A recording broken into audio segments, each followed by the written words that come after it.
Now, we'll talk about classes and objects. Classes and objects are the fundamental building blocks of object-oriented programming in C#. These are essential for creating robust, maintainable, and scalable applications. So, let's talk about classes. In C#, classes are the fundamental units that encapsulate data and behavior. Classes provide a way to group related properties and methods together, making your code more organized and easier to understand. We can create multiple classes inside one file or each class in separate file. It's good practice to keep each class separate. However, for demonstration, I'm creating new class inside this file. I created new class outside this program class which contains main method. To define a class in C#, you use the class keyword, followed by the name of the class. Here, public access modifier means these class members are accessible from anywhere in your code. Inside the class, you can declare fields, properties, methods, and other class members. Like here, I created two class fields. After these, I create method named introduce. Inside it, I simply printing the value of these fields. However, if we run program now, nothing will show up because we have not called this introduce method in main method. Before implementing that, we need to learn about few things first. So, let's talk about properties.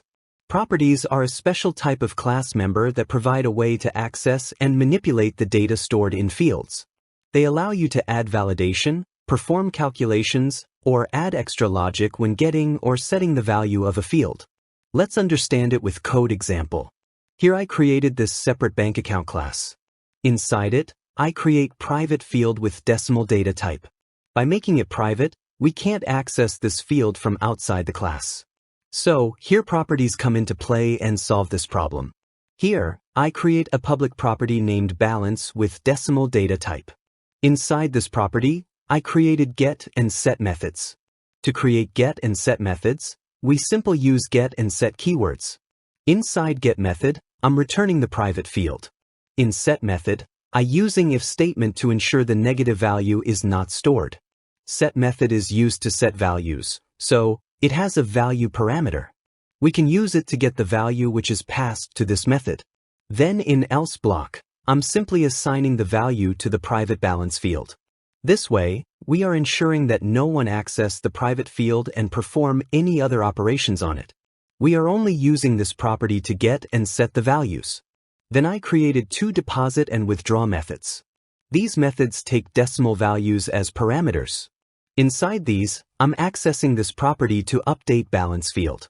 This way, no one can access the private field and it also provides an extra layer over the data. Now, let's talk about constructors. Constructors are special methods that are called when an object of a class is created. They allow you to initialize the object's state with the necessary data. A constructor name must be same as the class name.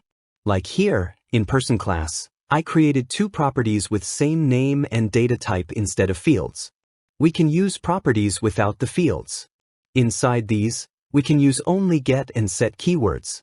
These will automatically get and set the values while calling and passing data to these. Then I created constructor of this class using the class name. Inside this constructor, we simply printed the message. Now, to see the outcome, we need to create object of this class in main method.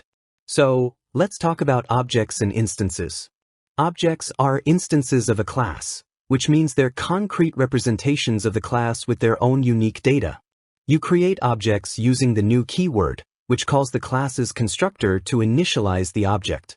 To create object, we use class name, then we set the object name. Then we initialize it by providing new keyword and name of that class. Now run the program. Message is printed here. Now, let's talk about parameterized constructors.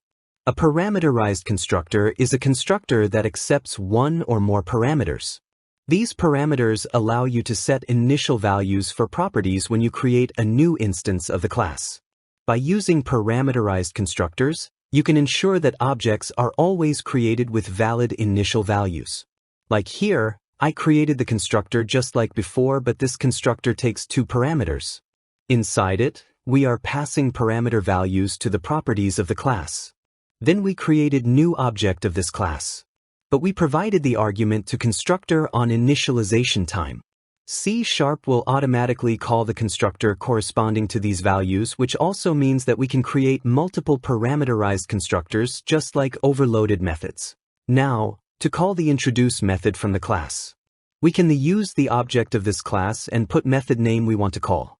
I want to call introduce method. One thing to note here, I called this method using both objects of this class.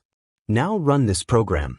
Here we can see that values are not displaying in the first message one but are showing in second one because we called empty constructor in first object and called parameterized constructor on second object.